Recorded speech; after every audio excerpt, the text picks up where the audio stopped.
3 years ago, I had everything: a beautiful wife, a brilliant career, a daughter who looked at me like I could do anything. Then one night, in 3 seconds, I lost it all. Not because I wasn't smart enough, not because I didn't work hard enough, but because I made one decision: to get behind the wheel that night. After the accident, I became a janitor, and for 3 years I convinced myself I was doing the right thing, until the night I walked into a conference room and saw a problem that was about to destroy a company, a problem I could solve in 30 seconds, and I had to choose: stay silent and let 50 families lose everything, or speak up and risk being responsible again. Before we dive in, have you ever walked away from something you were great at because you were afraid, or watched someone waste their potential because of fear? Share your thoughts in the comments below. And if you love stories about second chances and finding courage when it matters most, please subscribe so you don't miss our next one. I pushed my cleaning cart through the 7th floor of Nova Core Solutions, my footsteps echoing in the empty hallway. Most people were gone by now. The building was quiet except for the hum of computers and the occasional muffled voice from someone working late. This was my world. The night shift. 10 p.m. to 6 a.m. 5 days a week. It wasn't glamorous, but it was safe, and it let me be there for Brittany. I'd get home at 6:30 a.m., just as she was waking up. I'd make her breakfast, walk her to the bus stop, watch her climb aboard with her pink backpack that was almost as big as she was. Then I'd sleep until 2 p.m., pick her up from school at 3, help with homework, make dinner, and tuck her into bed at 8. Then I'd head back here. It was a rhythm, a routine, and routines were safe. I stopped outside conference room 3. The door was open. The lights were on. I knocked lightly and stepped inside. The room was a disaster: empty coffee cups, pizza boxes, energy drink cans scattered across the table, and the whiteboard, the massive whiteboard that covered the entire back wall, was covered in code. Lines and lines of it, in multiple colors, with sections circled, crossed out, rewritten, error logs taped to the edges, diagrams showing system architecture, desperate attempts to trace a bug that clearly had everyone stumped. I'd seen this room every night for the past 3 nights, and every night the whiteboard got more chaotic. I started collecting trash, stacking pizza boxes, wiping down the table. But my eyes kept drifting back to the whiteboard. I recognized the code. It was handling some kind of high-volume transaction system, and there, in the middle of it all, I saw the problem. A race condition. 2 threads trying to access the same resource simultaneously without proper locking. One would succeed. One would fail. And because the error handling was malformed, the failure was cascading through the entire system. The fix was simple. 4 lines of code. Add a mutex lock, ensure atomic access, release the lock when done, 30 seconds of work. Maybe less. I stared at the whiteboard, my hands holding a trash bag full of pizza boxes. I could fix this. Right now. I could write the solution. Leave it on the board, and tomorrow morning someone would see it and... No. I turned away, finished cleaning, pushed my cart back into the hallway. It wasn't my job. I was the janitor. I cleaned floors. I didn't write code, not anymore. I didn't think about the accident every day anymore, but I thought about it most days. It was a Tuesday. October 15th, 7:47 p.m. I was driving home from Brittany's school play. She'd been a tree in the 2nd grade production of The Giving Tree. Georgia sat next to me, laughing about how seriously Brittany had taken the role. She didn't move for 20 minutes, Sam. Not once. That's commitment. Brittany was in the back seat, still wearing her brown construction paper costume, chattering about how next year she wanted to be the lead. I was happy. Tired from a long day of debugging a client's infrastructure, but happy. We were a family. We were whole. Then I saw the headlights. I don't remember much after that. Just sounds. Metal. Glass. Georgia screaming my name. Then silence. I woke up in the hospital 3 days later. Severe concussion. Fractured ribs. lacerations. Brittany was fine, not a scratch. The car seat had done its job, but Georgia, the other driver, had run a red light, drunk, going 70 in a 35 zone, T-boned us on the passenger side. Georgia died on impact. The doctors said there was nothing anyone could have done. The impact was too severe, the angle too direct. But I was driving. I should have seen him coming, should have reacted faster, should have done something. I didn't go back to work for 6 months. When I finally did, I lasted 2 weeks. Every line of code I wrote felt like life or death. Every decision felt like I was gambling with someone's safety. What if my code failed? What if a bug I missed caused a system to crash? What if someone got hurt because I made the wrong call? I couldn't do it. I couldn't carry that responsibility. So I quit, and I found a job where nobody's life depended on me. Back to present, I was emptying trash bins on the 5th floor when I heard voices. Raised. Frustrated.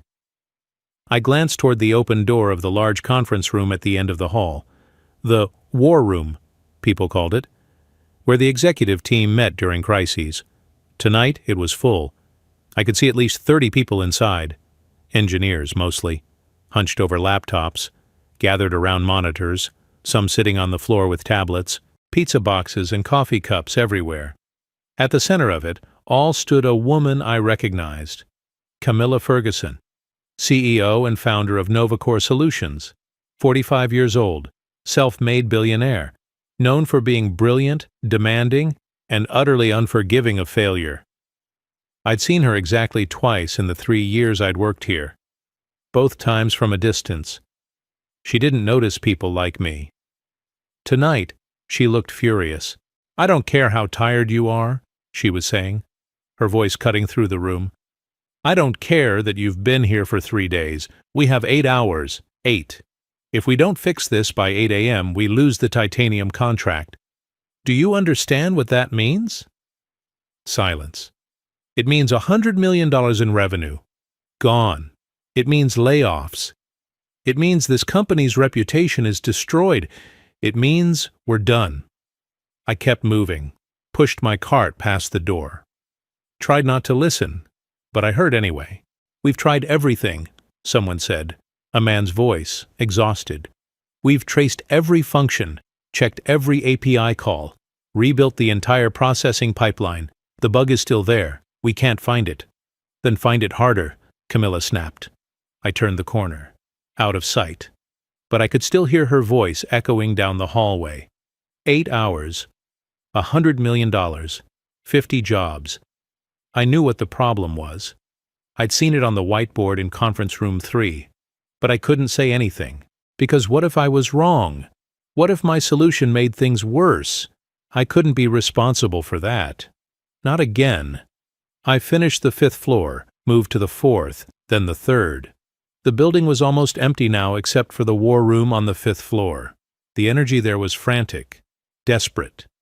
I tried to focus on my work. Vacuum the carpets, wipe down desks, empty trash. The same routine I'd done 1,000 times, but I couldn't stop thinking about that whiteboard, about the race condition, about how easy it would be to fix 4 lines of code. That's all it would take. But I couldn't.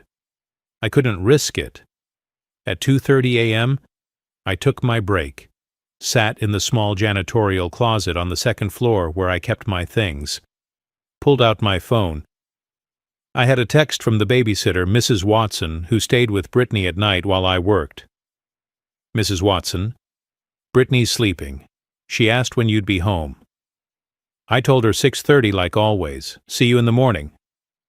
I smiled, typed back a thank you. Brittany was the reason I did this, the reason I worked nights, the reason I'd walked away from engineering. Because she needed me, and I couldn't let her down the way I'd let Georgia down. I finished my break, went back to work. I was cleaning the executive floor, the 8th floor, when I heard footsteps, fast, heavy. A man rushed past me, one of the engineers from the war room. His face was pale, exhausted. "It's not working," he muttered to someone on his phone. "We've tried everything. Camilla's going to kill us." He disappeared into the elevator. I stood there, cleaning solution in one hand, cloth in the other. They were running out of time. I thought about Georgia, about what she would say if she were here. Sam, you're brilliant. Don't let fear make your decisions for you. But fear was all I had left. It was the only thing keeping me from making another mistake. I finished cleaning the 8th floor. Took the elevator down to the lobby.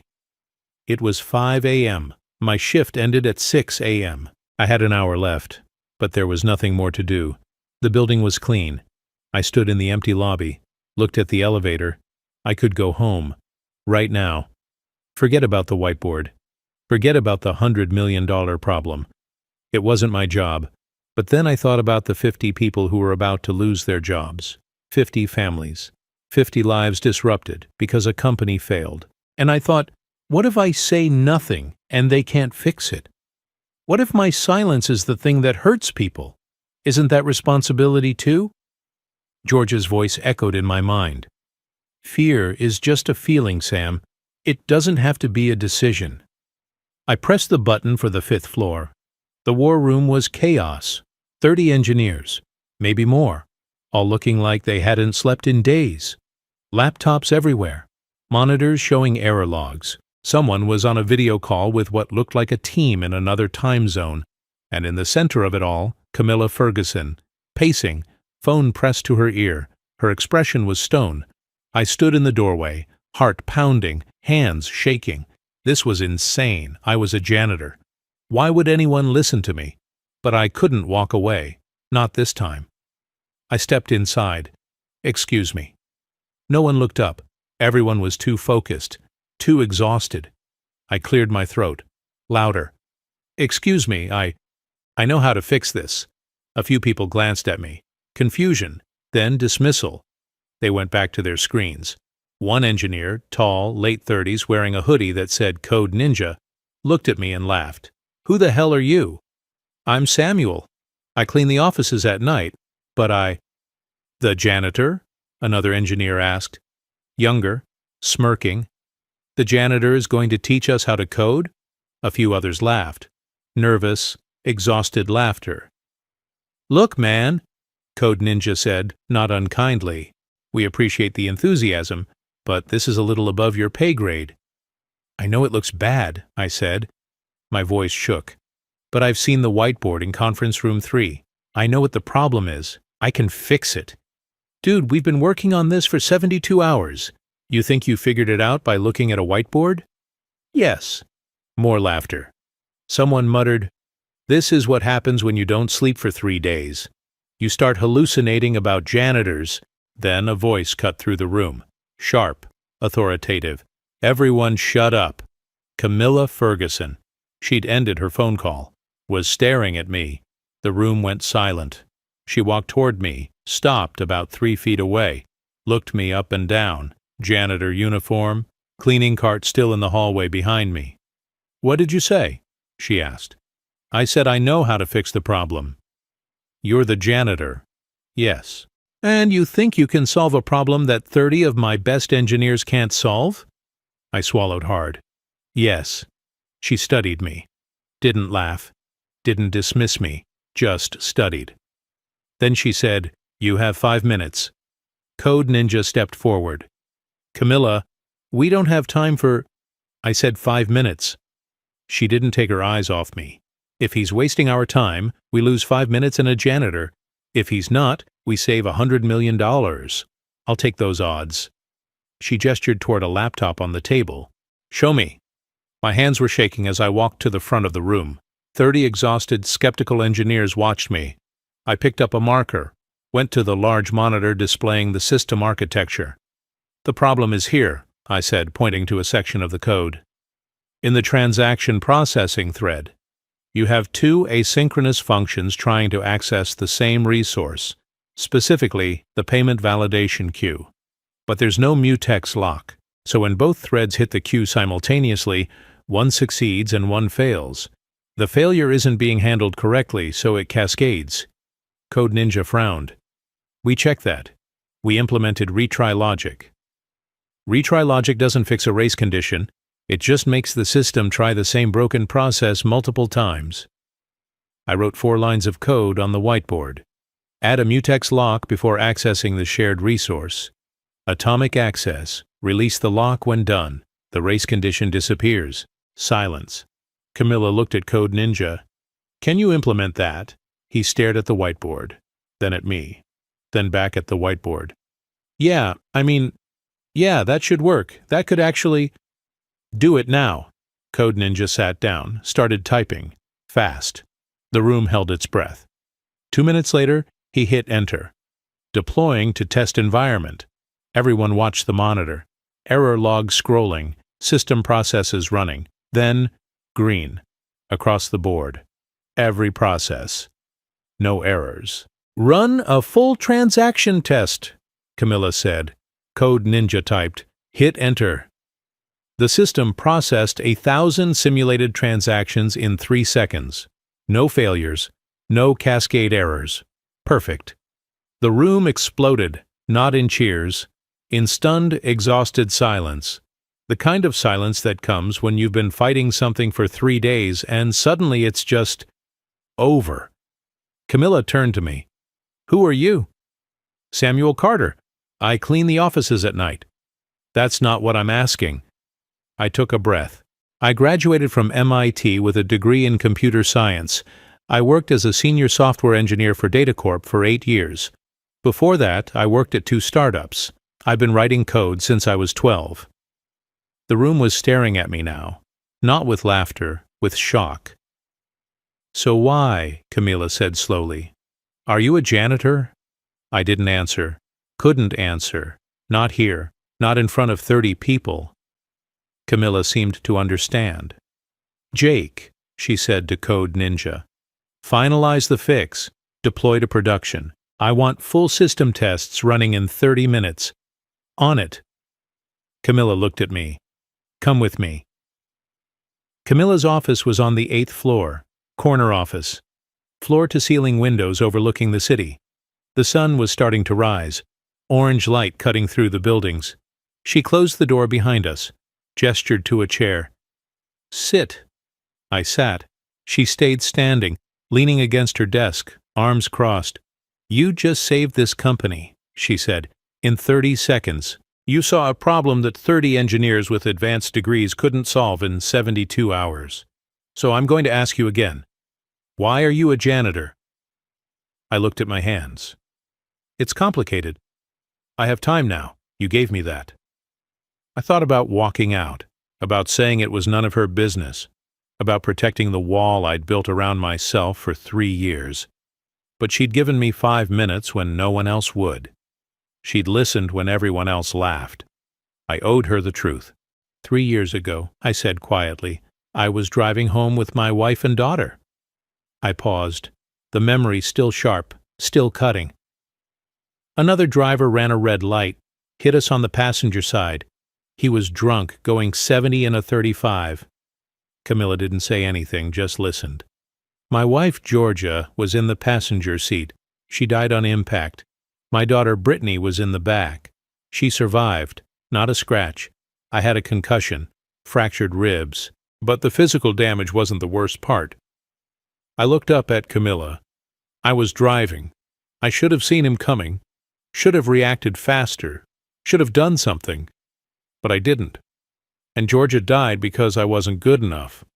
That's not... I know what you're going to say, that it wasn't my fault, that the other driver was drunk, that there was nothing I could have done. Everyone said that. My therapist, my family, my friends. But it doesn't change the fact that I was responsible. I was behind the wheel, and I failed. Camilla was quiet. After that, I couldn't go back to engineering. Every line of code I wrote felt like life or death. Every decision felt like I was gambling with someone's safety. What if my code fails? What if there's a bug I miss and a system crashes? What if someone gets hurt because of a mistake I made? My voice cracked. I couldn't carry that responsibility. So I quit, and I found a job where nobody's life depends on me. I became invisible. I work nights. I clean offices. I don't make decisions that affect people. And I'm there for Brittany. I work 10 p.m. to 6 a.m. I'm home when she wakes up. I take her to school. I'm the dad she needs. That's all that matters. Camilla walked to the window, looked out at the sunrise. Sam, do you know how many people would have lost their jobs if you hadn't spoken up tonight? That's why 50 people, 50 families. You were scared your code might hurt someone, but your silence would have destroyed 50 lives. You think that's less responsibility? I didn't answer. She turned to face me. You didn't fail 3 years ago, Sam. You were in an accident that wasn't your fault. A drunk driver made a choice to get behind the wheel. That's on him, not you. But I was driving, and tonight you saved 50 families by being brave enough to speak up when it mattered. You think you've been hiding from responsibility for 3 years, but you've just been afraid of the wrong thing. She walked back to her desk, sat down, looked at me directly. I want to offer you a job, Sam. Senior software engineer, $180,000 a year. Remote work, flexible hours. You work when Brittany's at school. You're home when she gets home. The only requirement is that you deliver results. I stared at her. What? You heard me. You just saved $100 million in 30 seconds. You think I'm going to let you clean floors when you should be building the future of this company? But I haven't written real code in 3 years. I'm out of practice. You solved a problem tonight that stumped 30 of my best engineers. I don't care if you're out of practice. You're brilliant. And brilliance doesn't disappear just because you're afraid or rusty. I don't know if I can... Sam. She leaned forward. You're not responsible for that accident. You're not responsible for your wife's death. But you are responsible for what you do next. You can go back to cleaning floors and pretend you're keeping everyone safe. Or you can use your gifts to help people other way. Your choice. I sat there, stunned, overwhelmed. $180,000. Remote work. Home with Brittany. But more than that. A chance to be who I used to be. Who Georgia always believed I could be. Can I think about it? I asked. You have until Monday. But Sam? She stood, extended her hand. Thank you for not staying silent. You saved this company, and you saved 50 families. That matters. I shook her hand, and for the first time in 3 years, I felt something I thought I'd lost forever. Purpose. I got home 16 minutes late. Brittany was already awake, sitting at the kitchen table with Mrs. Watson, eating cereal. Daddy! She jumped up, ran to me. I scooped her up. Hey, sweetheart, sorry I'm late. It's okay. Mrs. Watson made me Cheerios. I smiled at Mrs. Watson. Thank you. Of course. See you on Monday, Mr. Carter. Bye-bye, Bree. She left. Brittany climbed back into her chair. I sat next to her. How was work? She asked. I thought about the war room, about Camilla, about the offer. It was good, Bug. Really good. Did you clean lots of offices? I did, but I also helped some people with a big problem. Like a superhero? I laughed. Not quite, but maybe a little. She smiled, went back to her cereal. I watched her. This little girl who'd survived a crash that killed her mother, who'd grown up with a father too broken to be what he used to be. But maybe I could be both now. The brilliant engineer and the present father. Maybe Georgia had been right all along. Fear didn't have to be a decision. On Monday morning, I called Camilla's office. Her assistant put me through immediately. Sam, have you made a decision? Yes, I'll take the job. I could hear the smile in her voice. Good. HR will send you paperwork today. You start next Monday. Welcome to NovaCore, Sam. Thank you for giving me a chance. Thank me by being brilliant. That's all I ask. Later in the morning, Camilla called an emergency all-hands meeting, the entire company. Over 50 people packed into the main conference hall. I sat in the back. Camilla stood at the front, microphone in hand. Good morning. I know you're all wondering why I called this meeting. So I'll get straight to the point. Last Thursday night, this company was 8 hours away from losing its largest contract. $100 million, 50 jobs. Our reputation. The room was silent. 30 of our best engineers worked for 72 hours trying to solve the problem. They couldn't, but someone else did, in 30 seconds. Murmurs, confusion. That person is in this room, and starting today, he's joining our engineering team as a senior software engineer. She scanned the crowd. Found me. Sam, can you stand up? My heart stopped. Every eye in the room turned toward me. I stood. Slowly. This is Samuel Carter, Camilla said. Most of you know him as the janitor who works nights, but Sam is also an MIT graduate with years of experience as a senior engineer. 3 years ago, he walked away from that career for personal reasons. Last Friday, he walked back into it. And he saved this company. The room erupted. Not in applause, in shock. Whispers. Confusion. I saw Code Ninja, Jake, in the front row. He was staring at me, not with mockery, with respect. Camilla held up her hand. Silence. Some of you might think it's strange that I'm hiring someone who's been cleaning our floors for 3 years. Some of you might think he doesn't belong here. She paused. Let that sink in. But here's what I think. I think talent doesn't come with a title. I think brilliance doesn't disappear just because someone makes a different choice. And I think the smartest person in the room is often the one we never bother to notice.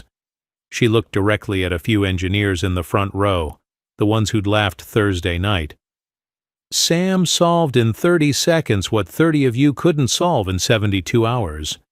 If that bothers you, if you think he doesn't deserve to be here, then maybe you're in the wrong room. Silence. Profound. Uncomfortable. Then from the front row Jake stood. Started clapping. Slowly, others joined. Then more. Until the entire room was applauding. I stood there, overwhelmed, grateful. But for the first time in 3 years, I wasn't afraid. 6 months later, I sat at my desk in my home office, laptop open, 3 monitors displaying code. Brittany was in the living room watching cartoons. It was 2:47 p.m. I'd been working since 9 a.m. Stopped at noon to have lunch with Brittany. Would stop again at 3 to help with homework. This was my life now. Remote work, flexible hours, present father, brilliant engineer. Everything Georgia had always believed I could be. My phone buzzed. Text from Camilla. Camilla, client presentation went great. They loved your solution. Well done, Sam. Me. Thanks. Happy to help. Camilla, you're not just helping.